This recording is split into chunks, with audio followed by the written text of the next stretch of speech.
let me think first Shore It Up, which is celebrating its 10th year now. It's an awesome movement that's been helping a lot of coastal communities in the Philippines, like this volunteer diver who's helping clean up the crown of thorns in one of their areas. I think you can become part of their core of volunteers. Just check out the link below in the description. You could also check out the other NGO that I'm involved in, which is Responsible Tourism Philippines.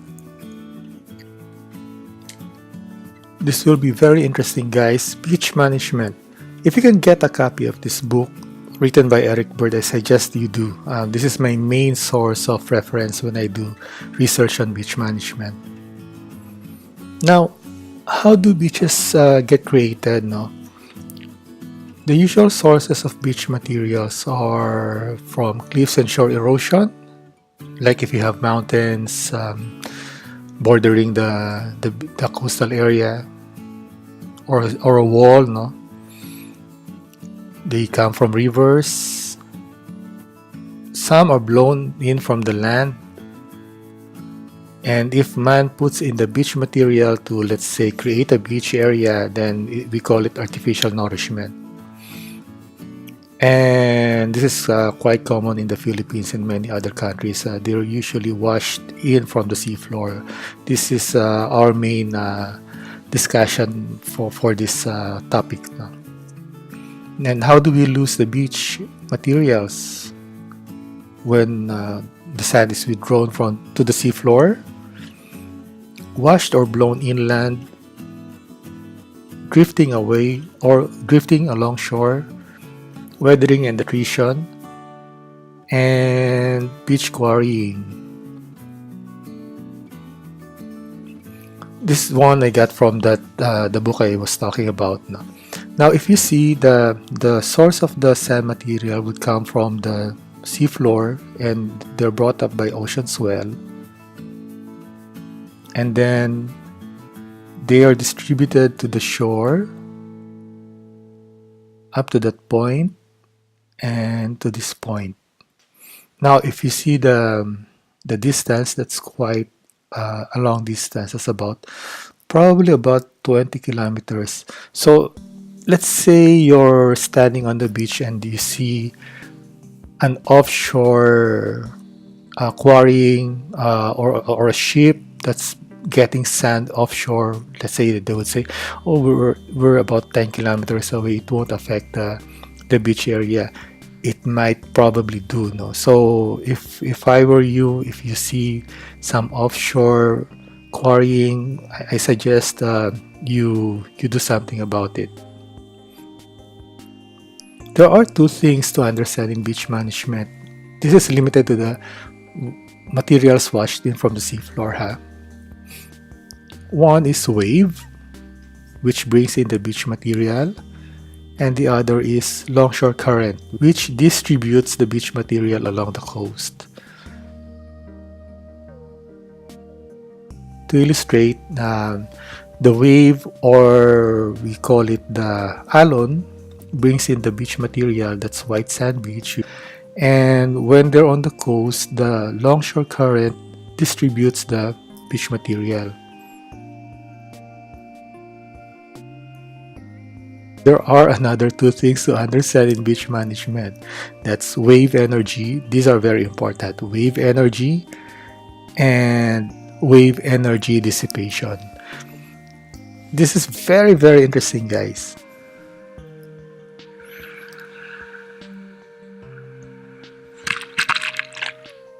Okay, that's from the crab's eye view. Now, if you look at the wave, that represents a lot of energy. If it's a huge wave, really, it could destroy a large area. But the sand will help dissipate the energy of the wave through absorption of the energy and friction. So, as the wave travels on the sand, it will lose its energy until it comes to the point of what we call the dissipation point. Let's say that's the wave, and that's the point where the energy completely dissipates, meaning if the water reaches that point, it has no more energy to bring out any sand material, so it will just retreat back without creating any impact to the beach area. Now, what if some dude establishes or puts up a permanent structure on or near the beach area? Now, it's very easy to understand by now that you need this energy dissipation point so that there won't be any damage that will be created to the beach area. But if some dude puts in that permanent structure, this is what will happen. So you have the wave,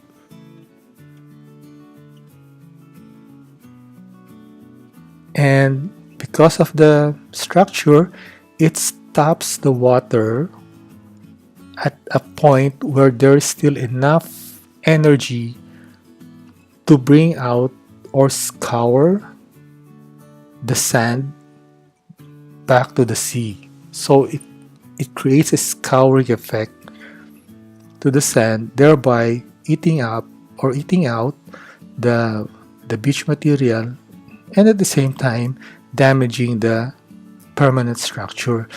Actually, unfortunately, that's quite common in the Philippines, and I've also seen some in other Asian countries where some structures are poorly sited or located that they actually destroy the very place why they become tourist attractions. This is another example. Let's imagine that this is the original beach profile. This is the longshore current. And then again, what if that same dude sets up a permanent structure on the beach area?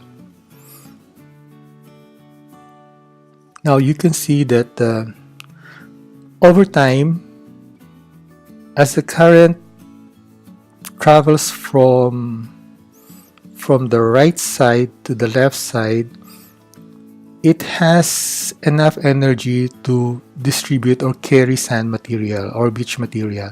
But when it hits the permanent structure, that energy will suddenly go down or significantly decrease. Thereby, the beach materials that the water carries will be dropped to the bottom, and over time, the sand materials will accumulate, no, in the red part where you see the red line. And as the water travels around the permanent structure, it will regain enough energy to carry sand materials. So it creates some sort of an erosion on this part, on the left part of the screen. So in the end, after some time, this is what will happen to the beach profile. It will totally change. I've seen quite a number of places wherein the beach materials are totally gone. Not only this way. I've seen a lot of them like this, no, but I've also seen places wherein there are no sand anymore, just boulders that are left when they started building permanent structures on the beach area. So that's very common, unfortunately. But we still have some places that we can save from this kind of improper development or unsustainable development. So if you know places wherein you can still develop tourism or beach tourism, then you have to make sure that you develop properly, make it sustainably, so that you don't only help prevent destroying the place, but you also ensure that the socio-economic role of tourism can be sustained for a very, very long time. Let me show you some examples of what I was talking about. Beach profile after. Sorry about that. Anyway, so these are some of the examples, no? Like this shed that's built right on the sand, and you can see the sand in this part, and on the nearest the water, the sand has totally disappeared. This one, you can see that they built a solid fencing, which will definitely affect the beach profile, especially during strong wave actions now, or during typhoons even. So we, we can definitely say that over a long time, over a long period of time, this beach part may probably disappear or heavily degraded. And this one, this guy owning the property right at the beach front wanted to, let's say, make his beachfront look better or protect or whatever by setting up these solid structures or concrete small posts. No, now you could already see the impact, but another thing that could happen is that when the water hits those small posts, there's still enough energy for the water to be transferred. Okay, you can see the end of the quote unquote fence, wherein there are three folks now standing there. So when the water hits the posts, the energy or the water will just be diverted to that part, thereby the impact will happen to that part. The impact is already happening in this lower part now, where the sand may have been receding, but it could also happen on the part at the end of the concrete fence. So those are the things that you have to look out for when you're doing tourism development in a coastal area. When you do beach management, it's very important that you read nature, that you understand nature, and then you design or you develop accordingly, so that you not only protect nature but you also protect your investment. Sometimes people ask me whether it's safe to take out some rubbles or rocks that would affect the quality of the beach, and I usually tell them as much as possible you don't do anything, because those rocks or protrusions or formations, they've been there for hundreds or even thousands of years, and who knows, they may have helped created the profile of the beach.